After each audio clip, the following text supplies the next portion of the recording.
we take the variance on the both sides of this equation. We can compute how large the variance, the ED tutor, the news about future dividends contribute to the unexpected return, how large the news about the risk-free rate contribute to this, and how large the excess return contribute to this. But unfortunately, we cannot observe them because this is related to people's forecast expectations. And Campbell, Amma, they argue that agents always run VR models to form their expectations for these variables. Then we can recover the values for these 4 variables. And finally, this is the results of this variance decomposition. Can show that the dividends, news about dividends can explain about 20% of unexpected stock return. And news about future excess return can explain about half, but news about risk-free rate can explain 4% of this. Okay, so these 2 measures, first is the correlation, second is the variance decomposition. Can show that, can confirm that the co-movement between stock market and the short-term bond market is weak. You use Sardi. How do you measure the left-hand side? This one? The left. Left, yeah. Use do you the use survey data? No, not survey data. Agent think that the data generating process is a VR model. VR.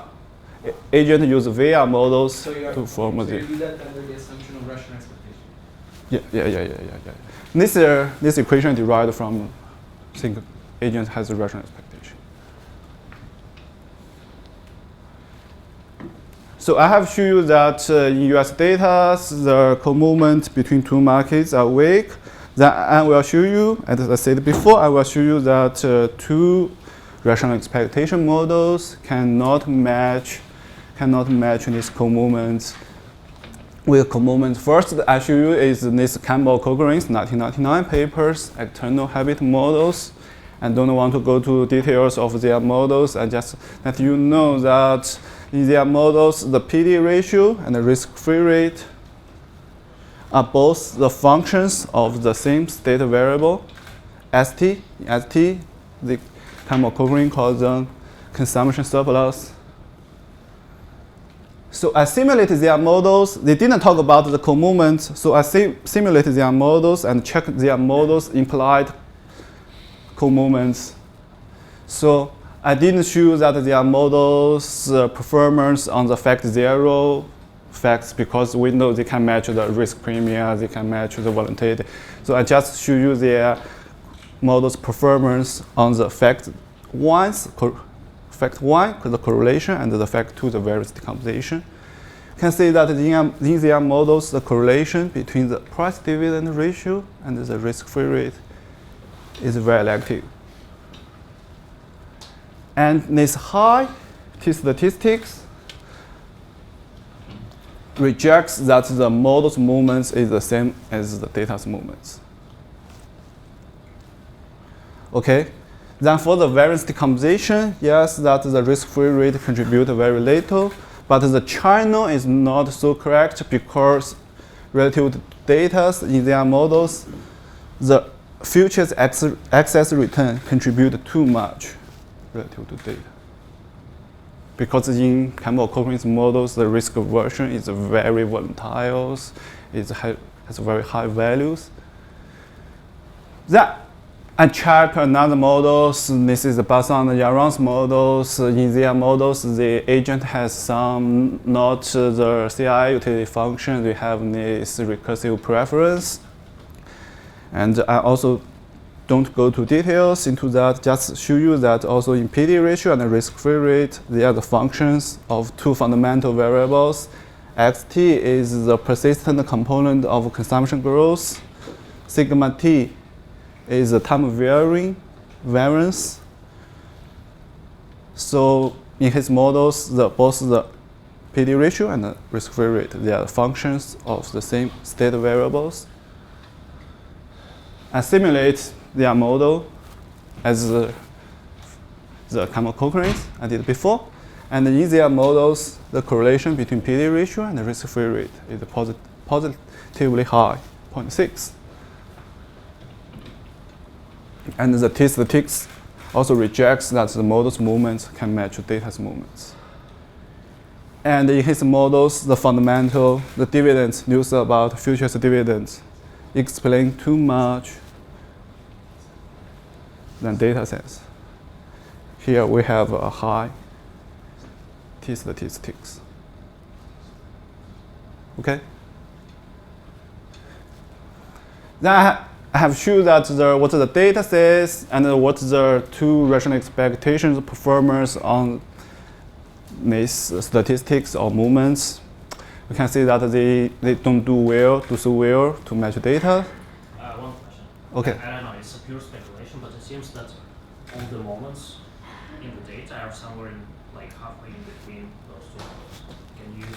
Sorry? So for example, here you have large positive correlation, there you have large negative. And those contributions of variances are also kind of the opposite, because here you can match the second two variances, but cannot match the first. There you could match. You cannot match the first? No, I know. So it seems that the data is somewhere in between those two models. Yeah, here this is negative correlated. Data is very close to 0. And so I don't know, maybe it's nonsense, but would it be possible to use some kind of combination? you mean combination of two? No, I know.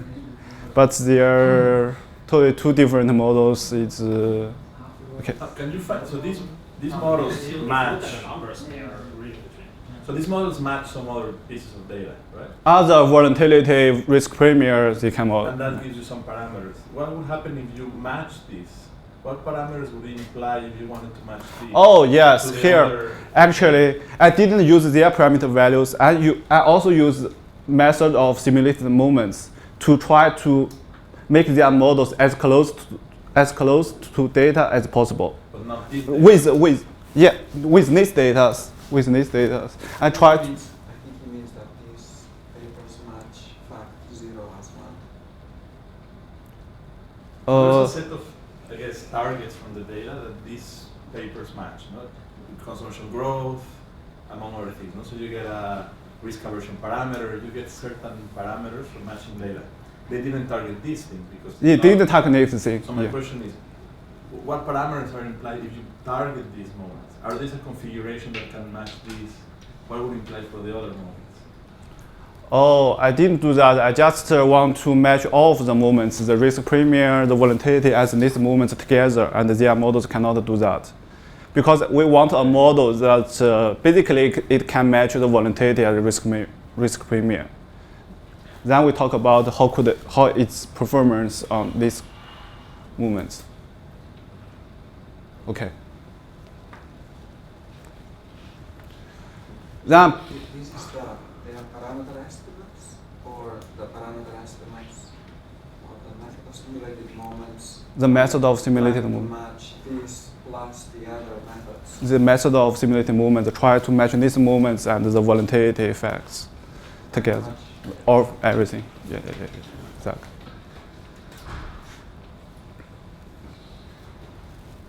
So now I show that the rational expectations models has some difficulties. Then propose my models try to match these weak co-movements. My model is just the extension of the Adama and Nikolainis models. In their models, the risk-free rate is a constant y, so that is not a good model to study the co-movements. So I extend their models. This is the small plane economy model now, and I introduce the time-varying exogenous interest rate into the model and check how stock price responds to the risk-free rate. This is endowment economies, Lucas tree models. The dividend growth, dividend and the endowment are both exogenous process. They share the same mean, and the shocks to the dividend and the shocks to the dividend growth and shocks to the endowment growth, they follow the normal distribution. And then the representative agent wants to solve these standard CIA utility functions. And something different is that here it's not the rational expectations. People maybe don't have objective beliefs. They have use this P to denote people's subjective beliefs. The agents, this is typical, this is standard budget constraint for the agent. But this is small point economies. I want to limit how much agent can borrow from foreigners. If agent want to borrow, they need to use their stock as the collateral to borrow. So this is how much they can borrow from foreigners is limited. Then this is we need three force allowed conditions for three control variables.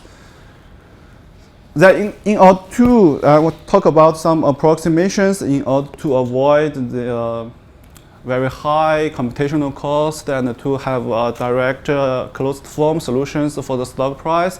I need to rely on some approximations because first we know that in these small point economies, the consumption doesn't equal with the endowment because consumption equals the endowment plus dividend plus the current account deficit.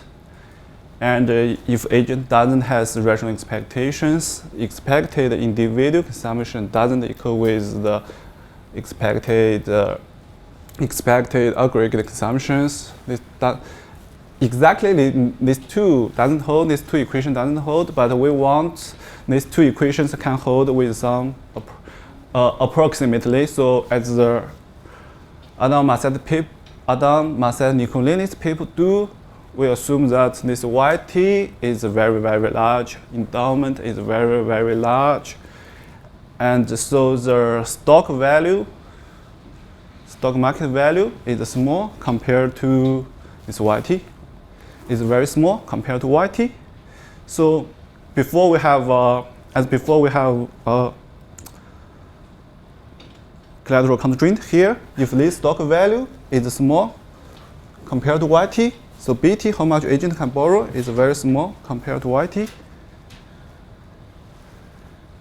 So this CT can equal with YT approximately if YT is very, very large and DT and BT are very small compared to YT.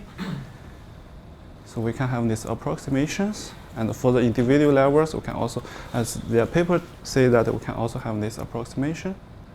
Now with approximations, we can have the closed form solutions for stock price. Stock price this is the one period ahead pricing equations. This period price related to next period PT and DT. As I say that this is small point economy, risk-free rate is exogenous. This is AR1 process. It follows AR1 process, and AR1 process captures the mean, standard deviation, persistency of risk-free rate. But in order to make our collateral constraint always binding, You haven't made any assumptions about the information set of the agents, right? Yeah. What is their perceived expectation? What is their information set? Oh, later I will talk about this. Their information set. How do they have their information about this? So until now, it's not the rational expectation. It's something else. It's something else. Okay. And so to guarantee the collateral constraint always binding, we have a up limit, up bound for the risk-free rate. Then we have time. Yeah, I think I have time. So we can talk about the rational expectation equilibriums of this model. If agents they just have what their subjective beliefs equal with the objective one agent, this is usually typical thing we can do. Stock price can be written as the discounted summation of futures dividends. Okay. But here we can see that all of these variables, they are parameters. Just the risk-free rate can drive stock price. So we simulate this rational expectation equilibrium and confirm that we know that these models, simple models, cannot match the equity premium volatility. So, and also it fails on the correlation. Correlation is very negative, and the dividends explain a lot. Risk-free rate compared to data explain a lot, and the excess return is not important. It's counterfactual. Then we relax rational expectation okay. Which is also in this model. Also, there is a strong relation between output and all these prices, all these returns. This model's rational expectation. Yeah, there is a. There's also a strong correlation between consumption and these prices, right? Yeah. So So data- dividends explain a lot here. Dividends also explain a lot. So here, if we relax the rational expectation hypothesis, it means that stock price cannot return as the discounted summation anymore. This equation doesn't hold anymore. Okay? So just these equations, one period ahead, pricing function holds. This is because this is derived from the household, the investors' agents maximization problem. That agents if they don't know these pricing functions, how to map from dividend to price, they should have their own beliefs on the stock price behavior. So we can define two notations is beta called people's subjective belief about risk-adjusted stock price growth. MT is non-adjusted price growth. Tongbin, sorry, just one clarification. So here you have as exogenous things the real interest, the interest rate, the foreign interest rate, Yeah, and the dividend process. dividend process. And what you have in mind is that these two variables are not correlated. They are not correlated, Is it but true in the data that they are not correlated? oh, Because you know. yeah. You are finding in the data that the price dividend ratio is not correlated with R, but you know you don't want that this is I didn't driven try by the that. fact that the dividend is not correlated with R, because otherwise you will be imposing this automatically. Yeah, good point. Yeah, maybe I need to check that the correlation between dividend and the risk-free rate. Yeah, I think in the data it should be correlated, but I think it's not highly correlated in the data. Okay, I will check that later. Thank you. So with the definition, if we combine these two definitions of people's belief and into these equations, we can have this mapping of people's perceived stock price, beta T and MT, into the realized price. Okay, so these equations give us some intuition why these learning models could generate the weak correlation between PT and IT, because here in addition to IT, also people's belief beta T and MT, they will drive the fluctuation of PT. Then I will specify agents information. How do they have their expectations? But with agents information set, agents think that this risk-adjusted price growth follow this kind of process. This process is the one ET beta is the persistent component, unit root, and epsilon T beta is the transitory component. But agent can only observe this. They cannot observe ET and epsilon T separately. So if agents want to have the expectation of this, is exactly the expectation of ET. So agents will use common filters. Can only observe this. Agent will use common filters to filter out this. And something I should say that this is only a small deviation from rational expectation equilibrium, because this setup is compatible with the rational expectation equilibrium. If agent thinks in the rational expectation equilibrium, this thing is a constant one. So if agent initially they think that has a belief as this, and they think that this is 0, so this is the rational expectation equilibrium. The agent, if agent has some initial price this, and the agent's posterior is this, and the agent uses common filters to filter out this, their posterior is this beta T is the mean of this persistent component, and the common filter tell us that the optimal updating rule follows this. This is the a constant gain learning process. People adjusted their beliefs according to the error they made. Okay. Now finally, I specify agent's information. Now finally, I estimate the parameters of my models, use this method of simulated movements, and try to match all of these movements. The fact until here is the fact 0 moments, the stock return, PD ratios, mean and standard deviation, dividend growth, and then is the fact 1 moments and the fact 2 moments, and just this philosophy of this estimation method is you try to find the parameters can make your model's movements as close as possible to the data's movements. So I show you that the simulation results of my model for the fact 0 movements.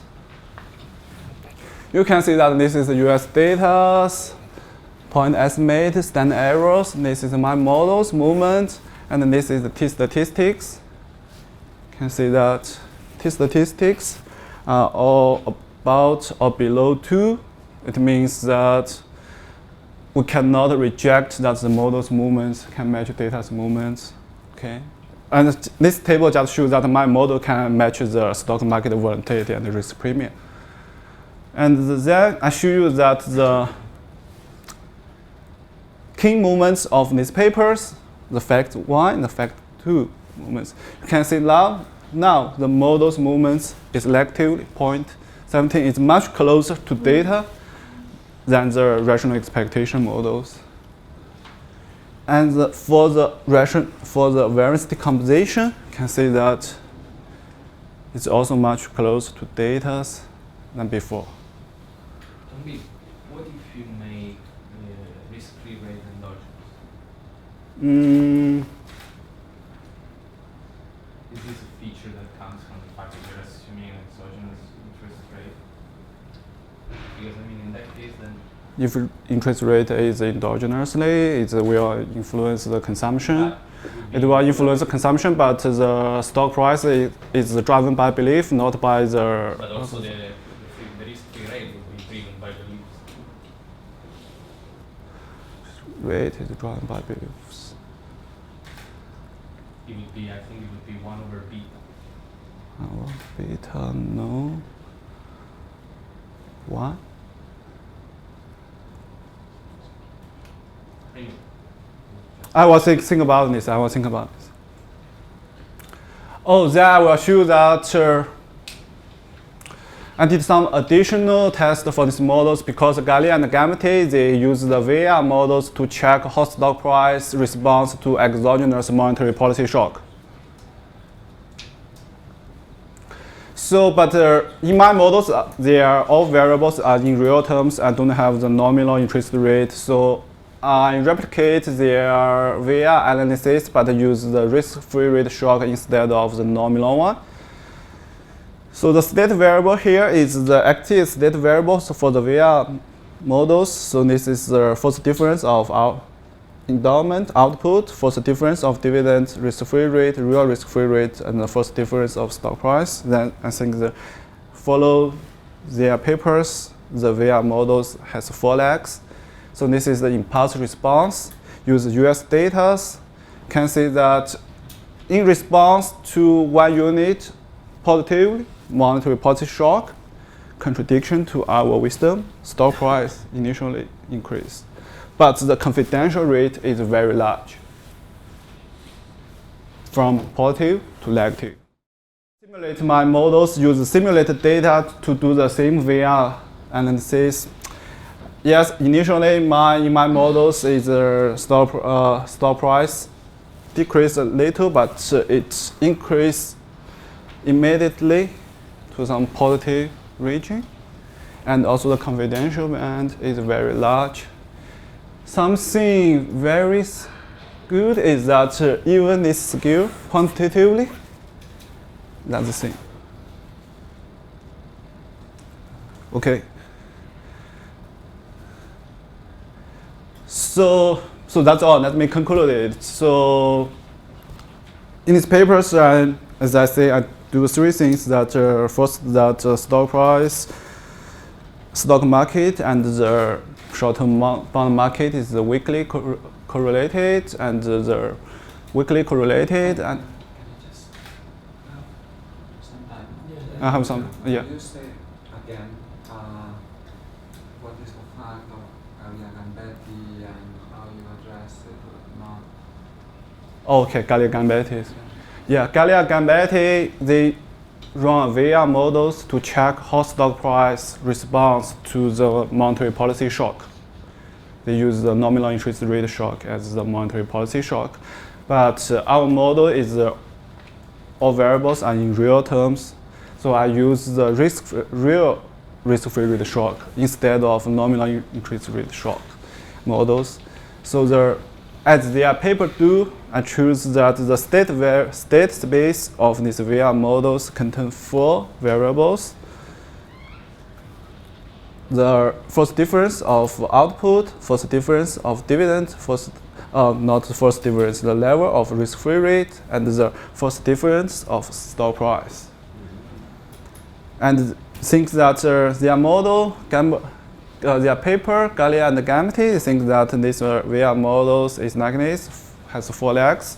So then they run their, estimate their VR models and do, this is the key figures of their papers. They want to see how the impulse response of stock price to risk-free rate shock.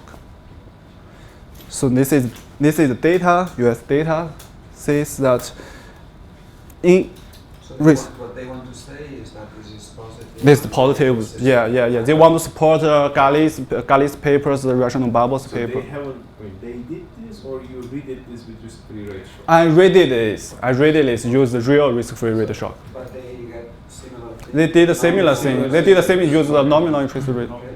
Nominal is a similar thing, it's very close, very close. So this is my model. I simulate my models, use the simulated data to run the same VR Do you know model. if the models with rational expectations won't give you this? Maybe Oh. you show that? I didn't check that. Yeah, good point. I will do it later. Yeah, exactly. Yeah. Good point. Because that's something that from the beginning, maybe I missed in the beginning, is that, rational expectation models cannot generate this fact, but why does that matter? Maybe that's related to Isaac's question. I mean, is this, the fact that these models don't match that as a result we reach wrong conclusions somewhere, and maybe it can Yeah, from this. come back. Yeah, come to. Okay, they don't match that fact, but many models don't match many facts. So why does that matter? Yeah, rational that we have to emphasize, I guess. Yeah, rational expectation models, because their price dividend price is fundamental driven. But in my models, No, it's a I bit. understand. They miss that fact that I see, but you have to kind of convince the audience that why that matters, I guess, at some point. Because there are many models, RBC models also miss many facts, but then, there was a long debate that the labor market facts were important, and then that lead to a whole new generation of the business cycle. So why that fact matter, I guess, Why this factor, you think why this factor is important? Yeah. Why does it matter? Yeah, as I said in the beginning, that this is important, this understanding the movement is important for the investors, because investors in their portfolios, he has risk-free rate, he has a short-term bond, he has the stock. And the second thing is important for the central banks. Central bank nowadays, they want to know how to design monetary policy, to govern, to stabilize the stock price fluctuations, and the risk-free rate is the channel for conducting the monetary policy. Coming back to what Alessandro said before, I think that I understand the Gambetti-Galli exercise, Yeah. since they are talking about effects of monetary policy, and they are talking about nominal interest rates. But here you have this kind of impulse response where what changes is the risk-free rate, and as you said, you are working in real terms. Yeah, real time. So, but then you are modeling this as exogenous process or something like that, where I think that it's exposed to many forces that also affect stock prices. So I don't really see why you want to make this exercise parallel to Gambetta Italy, where they have a real exogenous variable, a monetary policy instrument, nominal interest rates, where here shocks, GDP shocks affect the stock prices, but also affect risk-free rate, real risk-free rate. Yeah. So and then they will have an impulse response taken as exogenous risk-free rate, something that should motivate. Yeah, you mean that because if you have a nominal interest rate by the interest rate by the Taylor rule is the endogenous one, so it's not a good idea like to that controls for inflation. Yeah, control for inflation, output Because gap. in the simplest toy model, shocks in GDP will move stock prices up, they will move bond prices up. That's it. So you Okay. have movements, but both are endogenous. So you need something to anchor this. Okay, because I want to do this, because their models, their papers, they show that use a VR analysis. So I also want to check the VR performance of my models on these issues. So you are correct, because when the interest rate is endogenous by the Taylor rules, it's different issues. Yeah. Thank you. Can you use the Gallia-Gambetta model? Okay. Yeah. You have nominal rates, you have inflation, and then you can generate a response of real rates. And then you have on one side the response of stock prices, on the other side you have the response of real rates, and you can compute the correlation between them. You mean I need to model exogenous inflation process? Now you take Gallia-Gambetta. Gallia-Gambetta has inflation, nominal rates, right? Yeah. Exogenous shock to nominal rate for monetary policy. Yeah. Then you have the endogenous input response of real rates, because you can get real rates from inflation and the nominal rate, and the endogenous response of stock prices. And then you can compute the correlation of those responses. Okay, I see. Right? Yeah, exactly. Yeah, good idea. Yeah. It's a way to. Having the movement. Yeah. Okay, thank you. So let me conclude it that in these papers, I first show that in US data, the co-movement between two markets is weak, and the two rational expectation models have some difficulties to generate this weak co-movement. Then I propose my models, it can match the stock market volatility and this co-movement statistics well. So that's all. Thank you. Okay, you. One more question. So I think if I said correctly, all these models, the distribution channel from the interest rate to stock prices through consumption plans. Yeah. It's common in all these models. Also, if this correlation between asset prices and the risk-free rate changes, it can be because people update their consumption differently in response to movement in the risk-free rate, or that prices respond differently to their consumption demands. Right? One of these two things must differ across these models. It would be interesting what The response of the consumption to the risk-free, because here I made the assumption that the endowment is very large, so how much the people's borrowing is very small compared to the endowment. So here So the difference is how prices respond to consumption plans. price also also compared to, it's also response to the consumption, because here consumption is the endowment, when the endowment, but here because endowment is the RD shock. The expectation of the RD shock is just people expected the mean of it. Because in all these models perform, like the correlation between consumption and asset prices is something which you can look up in the data. I don't know if models try to match this? The correlation between consumption and the stock price. I didn't check that, but I think this is low because in the data, the correlation between the consumption growth and the stock return is very low. It's called the fundamental puzzles or something like that. And here in my models, is also the stock price is driven by belief, not the fundamentals. I think it's also very low. The correlation is also very low. Why didn't the rationalization models match? It's very high. In some papers, they show that the rational expectation models generate a very high correlation between the consumption growth and the stock return. Okay. Thank you. Very much.